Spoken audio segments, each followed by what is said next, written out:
Do you need a spot? Are you good? Oh, sorry. Sorry for asking. I'm so sorry for asking. Yo, so today, guys, plan is the most frequent question I get is how do I improve my bench? How do I do this? How do I do that? Everything bench related consistently. So today's intent is I'm gonna do a little informative video, maybe 10, 15 minutes. I'm gonna go through all the basics of bench press, how you can improve yours, how you can put it all together. I'll speak to the do's and don'ts. And then hopefully at the end of it, you've got a bit of an informative piece that you can go away and use and improve your bench. So you guys, just remember that when you are at the gym, always help your friends load the bar. And then that way, you're a good gym bro, you know what I mean? Look at that. You want a spot? Yeah. Oh, so 120 was, but 140 is, you know, now you want a spot. 2-1, yeah? Yep.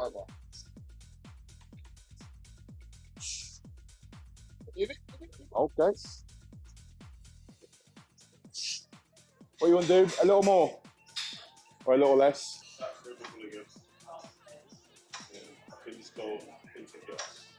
Yeah. If I was a vagina, I'd do that too. You should just do 150 for a single, like, or a double. You probably got 150 for a double, to be fair. I don't know. I just need a 5. So for those of you that don't know, yeah, that are watching now, obviously a lot of you are new to me, but this is Panta, yeah? This is Aaron. My training partner for a good year, at least. Yeah, man. You got to a 4-plate bench as well. 405 bench. But he's more focused on the kind of like healthier fitness journey now, so he's not focusing strength so much. Hi guys. Yeah, you're in a better position now, like where you are on the bench. Yep. Easy. Explode. So what you did there, he lost his brace. So just as he came down, what he did was came off the chest, but then lost your scapula. So you couldn't, like, you had to pause to get the press again. That's another thing I'll speak about today, is a bit about grip and like why certain types of grip are important. So you've got a long wingspan. So for me, like, looking at you, I feel like you grip too close because your wingspan is what, yeah. But you see where your hands are. Do it like that. Where's your hand now on that one? Let me see. Is there a second ring on this? Yeah, so for me, where that hand is now is perfect to press because, or like I told you before, the force is all straight through the palm. But at the same time, this only works if you get your lats involved with the press. See, like that looks way cleaner to me. I'm just saying. This looks like you look way more in control of the press. It feels strange, but like if you were to just adapt over time, you'd be like, you just find yourself to be way more explosive. Because it's called a weightage of energy. So if your hand is here, yeah, and you've got that angle in your arm, what's happened now is you've got a wastage of energy where you're having to fight the degree of the angle. Whereas if your arm's straight like this, all that force is generated from there to there, bro, in one movement. To activate your lats, make sure you're pushing from your lats. Yeah, man, it's just more explosive. Just a better press. But like I said, it's something you have to adjust to and get used to again. Watching it, like, you're going to be more explosive on your normal grip because it's what your body's used to. So your fibers and your joints will have adjusted like that. But if you were to change the way you press for a while over a period of time, you would press in that manner better anyway. Do you know what I mean? This gym's full of gimps now, yeah. What I'm going to do is I'm going to let you set up how you think you should set up.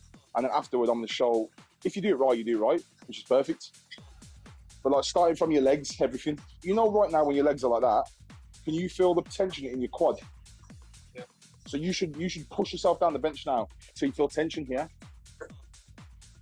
Can you feel that tension now? So that's where your leg drive comes from. When you come down, push from your toes backwards. Use your leg drive to push backward. It's like loading a gun. So when you pull forward and you put the tension into your quad, you're able to utilize your leg drive way easier. That's what people don't realize. Way more effective and way more stable too. Yeah, so but the only thing that you were missing then was you didn't lock your scapula. You know Mike, who I train with? Mike sets up where, put your hands on the bar, swing yourself off the back of the bench, go off the back, bring your feet, now move forward with your feet there. That's how Mike sets up. Yeah? And he's loaded straight away. It's like a gun. That's it, lock your back. Yeah, that's how you should be benching. That's yeah, man, explosive. You got your back retracted, everything's good. Your leg drive's there. Not that you used it then, but yeah, it's there. You didn't use it. No, you didn't use your leg drive. Nah, you was just stable, but you didn't use the leg. It's fine. Doesn't matter. See, you can do it either way. Like lock and back yourself or swing on it. So you can see his leg drive there as he's doing it. So he's pushing from the toe or the ball of the foot, and he's pushing straight through the quad into his chest. As dumb as that sounds, so he's pushing the force up the body. Welcome back to the channel, gang. Obviously, I know that you've probably seen some bits already, but depends on where Elliot puts it in the video. But we've just gone through some bits with Leon. We're going to go through the basics of the bench press. It's the most commonly asked question I get from everyone, probably 50, 60 times on Instagram, 100 times on TikTok. And it's, bro, how do I increase my bench? How do I get a better bench press? Have you got any tips to improve my bench press? So I'm going to go through the basics with you, just the basics. First off, we're going to start looking at the way we brace. So bracing is all done through the activation of the core, yeah? And what most of you don't realise is just how important it is to brace correctly. So what people don't do is, for example, when they brace, people breathe into their chest, people breathe, you know, in and out weird as they rep. There's so many different issues with people's breathing when they try and lock and brace and, you know, correctly activate their core. So for me, the most effective way to brace, and you've probably heard the term bracing loads of times, and then you think you know it because you're too shy to ask someone what it is, or you don't really want to ask anyone, and so you just go, yeah, I know how to brace, but you don't. So how to brace? So bracing on a bench press isn't about breathing into your chest. A lot of people think it's about breathing into your chest and making your chest bigger. It's not. It's about breathing right into your stomach. So bracing to activate the core and to lock the core, what you want to do is you want to take a long breath into your stomach and then crunch down. So now I'm crunching down onto my stomach, yeah? I'm making my core as tight as I can with the air that I've locked in, and I'm going to be more stable and activating more muscles in the body during my press. Just focus on the brace for now. So as you can see, yeah, if I don't brace now, if I just breathe into my chest, yeah? So now I've breathed right into my chest here now, so all the air's here, not in my stomach, right? Yeah, I'm going to come off and be able to do the press. But there's a difference between that and then locking it here, because now I've locked it. Now watch. Now, the immediate thing you're going to notice is it makes you more stable. So stability and a foundation are all the biggest parts to a big bench press. If you can build a good foundation and build that stability in your bench, you're going to be able to naturally have less energy wastage and be more focused on the pressing power. So from here, like I said, breathe into my chest. That's in my chest. No support there. What I mean by that is I've breathed into my chest, I've not locked my core, so I've still got stability issues around here, and I've also increased the ROM. So as dumb as it sounds, a lot of people don't realise, but you decrease ROM when you breathe into the stomach. So when you press from there, as you can see, what's naturally happened is I've decreased the ROM from here, as opposed to pressing from my chest, breathing here, and doing this. Because even if I breathe into my chest again, so I'm in my chest now, and I'm going to press from lower. As you can see, it's a more difficult press because I've breathed into my chest, not into my stomach. I've increased the range of motion, and I've also left stability issues. So that's key number one, bracing correctly. Breathe into the stomach, then press from there. That's number one. Number two is actually what you can do while bracing is introduce a belt. The reason I introduce a belt, and a lot of people ask me, why do you wear a belt on your bench? A lot of elite bench pressers, a lot of top level powerlifters will tell you that actually when you wear a belt on your bench, what you're doing is you're decreasing the ROM again. Now, bear in mind, every sport, everything in life, every little thing you can do to get ahead, you will do. So with bench press, when you wear a belt tight here and you breathe into the stomach, you're actually decreasing the area that the air can go. So you end up with a higher oxygen level at the top of the stomach here when you wear a belt tight, meaning that when you press, you're again decreasing the ROM a little bit because you've got air here rather than down here. So there's less weightage of that oxygen in the lower stomach, and therefore pressing from higher gives you a smaller ROM again. So it's all those little advantages. But that's step one. That's the first thing, bracing. It's important, remember that. Step two we're going to go on to now is foot placement and using leg drive and loading onto your legs. So what you see in a lot of people bench, just starting off here, is this. What the hell?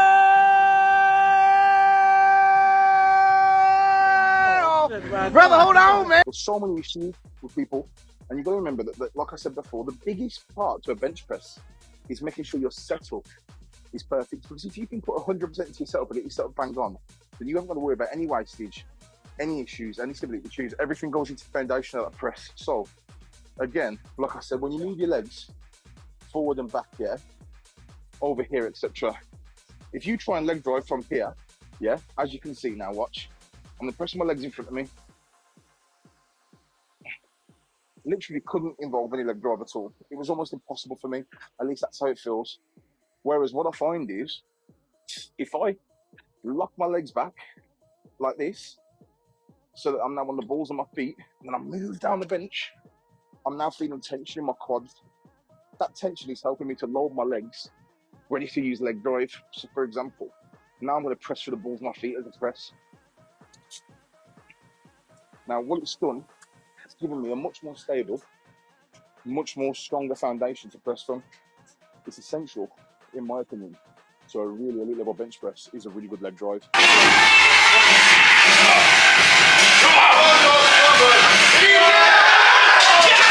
The whole point of a leg drive, if you're pressing, imagine this is the floor, yeah? If you're pressing like this, yeah, and I'm laying on the bench now, where am I getting my leg drive from? Because what am I doing? Just pushing myself back up the bench. All I'm doing is pushing myself back up the bench with a flat foot, with my foot in front of me, yeah?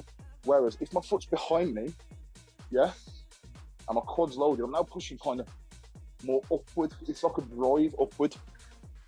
So what you want to do, like I said, is when you're loading, even if you start higher up the bench, because a lot of people do, people start midway here, then move forward with their legs, so they're loading the quads now, then they lie down. Yeah, so now my quads are nice and tight, wiggle my toes in, and now I'm ready to press. Leg drive, as I come down, hit, press through the balls of my feet, and straight away, I feel that big boost from the leg drive. So it's one thing that's definitely going to help the stronger bench. Now bear in mind that things like bracing, things like leg drive, these aren't things that you master like that. These are things that are going to take you a couple of weeks, each one. So bracing quickly might take you a couple of weeks to lock down.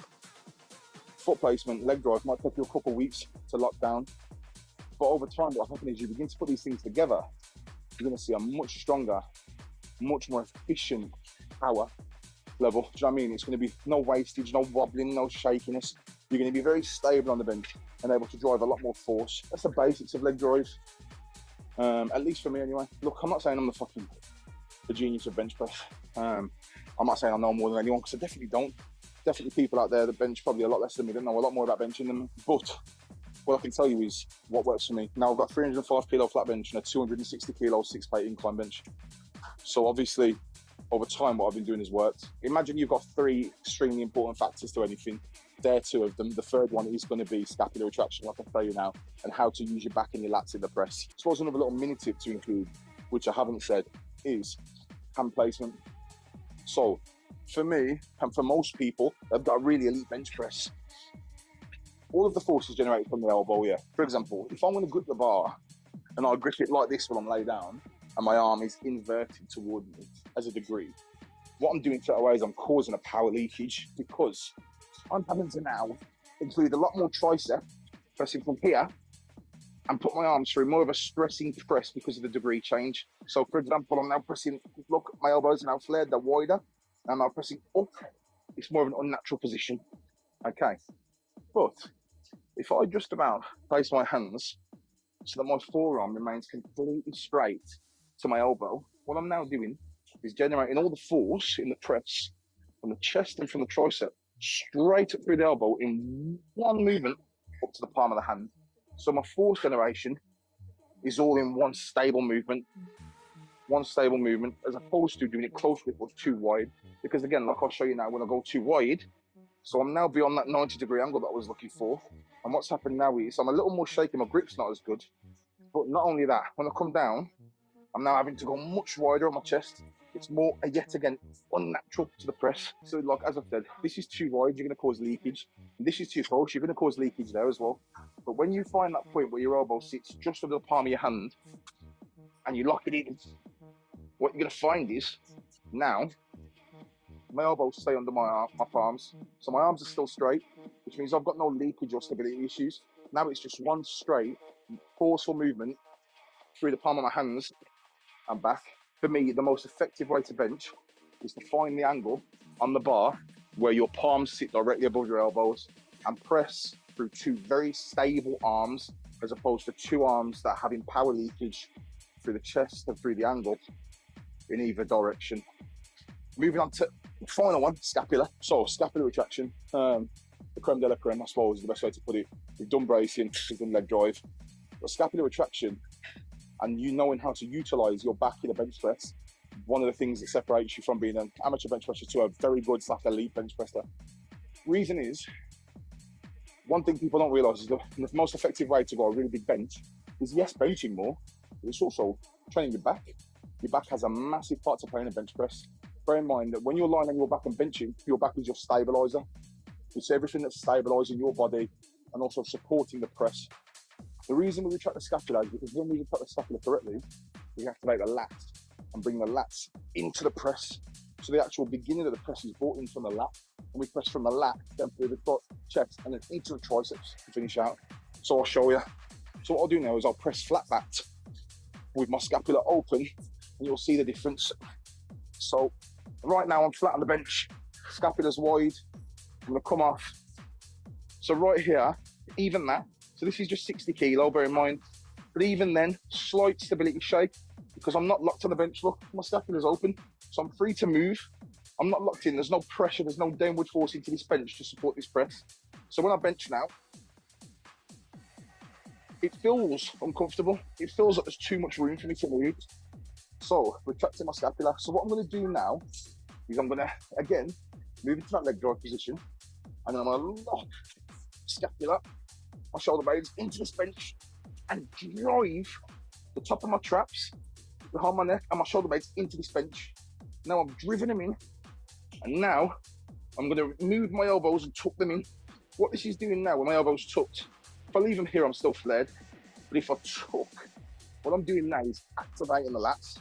So I'll tuck the elbow, come off, and then what you're gonna see now is I'm gonna press from the lat, so you should be able to.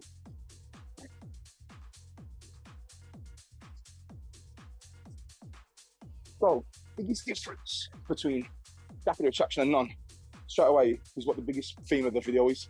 Foundation. It's all about the foundation of your bench press. If your foundation is poor, same with the building. Trying to build a hotel on wooden foundations, you're not gonna get very far.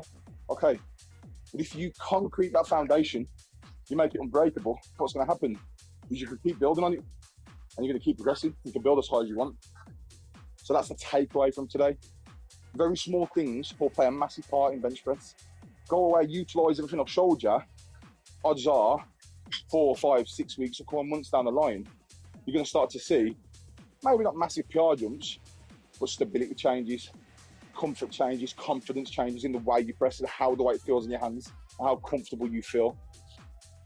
And also, closing tip. So a lot of people ask me, massive comments that I get for this, why do you use the death grip, the suicide grip? So there's 2 grip types. I'll show you here. This is the standard grip, yeah? Your hands on the bar, you wrap around, and your thumb meets your hand. So this is how, I suppose, 98, 99% of people press on the bench, with their hands wrapped around the bar. I, however, am a little different. So when I'm under the bar, I press, hand wraps, and then my thumb goes here, like this. And then what I do is put my thumbs there, squeeze the bar as hard as I can, and my thumb's pushing into the bar.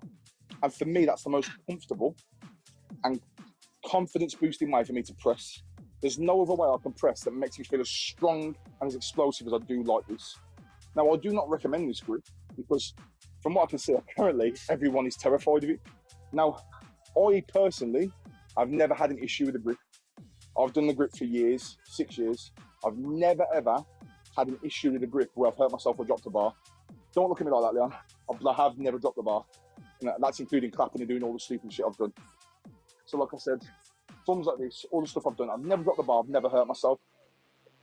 For me, one of the most important things in your setup of your grip is how tight you're squeezing that bar. You have many, many small fibers, muscles, tendons, ligaments in your body that can all be activated for a press. The more pressure and tension you put into this upper part of your body, the more effective and powerful that press is going to be. So when you're squeezing this bar nice and tight, as tight as you can during the press, you're activating the forearm muscles straight away.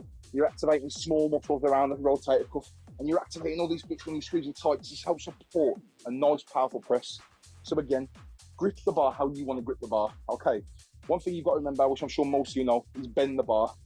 It's a classic tip. Most people know this one, which is why I haven't mentioned it. But bend the bar, so you put your hands on like this, and you're imagining you're bending the bar towards yourself. So I'm trying to bend the bar toward me now, and you want to do that during your press whilst your scapula is retracted. Like I said, tuck the elbows, bend the bar, tuck the elbows. The reason that you're doing that is because you activate the lats and give you a much stronger foundation press. So that's my number one, well, my number 4, 5, 6 tips, little ones. The main 3, like I said, bracing, scapular retraction, and leg drive. Those 3 are going to give you the biggest jumps across your bench press. And then once you've perfected those 3 big ones, it's going to take you 6, like I said, 7, 8 weeks, a couple of weeks for each one to implement them to get comfortable. But once you've done that, start to slowly just creep in the small bits. Start to slowly creep in those other bits, like the grip changes, like where you angle your arms on the bar, like nice and tight squeezes. Everything plays a part. And finally, for those of you that really want to grow your bench, ask me a million times, bro, I bench 160, bro, I bench 200. How do I grow my bench? I'm stuck. If you're only benching once a week, that's your first problem. Got to bench more than once a week. Okay, simple as that. And I know it sounds rough, I know it sounds tough, but all of the elite bench pressers, as far as I'm aware, including me and many, many more, bench more than once a week. It's super important. Remember that there's that classic saying of 10,000 hours in something makes you a master at it, do you know what I mean? Or, you know, a certain amount of hours puts you in the top percentile of people. So the more that you bench, naturally what's going to happen is the better at bench press you're going to become. So bench more, brace, scapular retraction, leg drive, grip the bar, and stop with the pussy. That's it of that. So Leon's had a really informative session with me. He's listened really well. And now he's going to put everything I've said into play for us to witness. So we should be able to see the quad drive from here, but I'm not really seeing it, Leon. Oh, there we go. They look locked now, mate. Yep, scapula's retracted, as you can see. Shoulder blades are dug into the bench. Yep, he's got that arch in his back, which is perfect because it means his scapula's retracted and his legs are locked. And now he's going to come off, elbows tucked. That's it, elbows tucked. Keep them elbows tucked and press from the core. So below chest and press explosive. Perfect. There you go. Perfect. Yeah.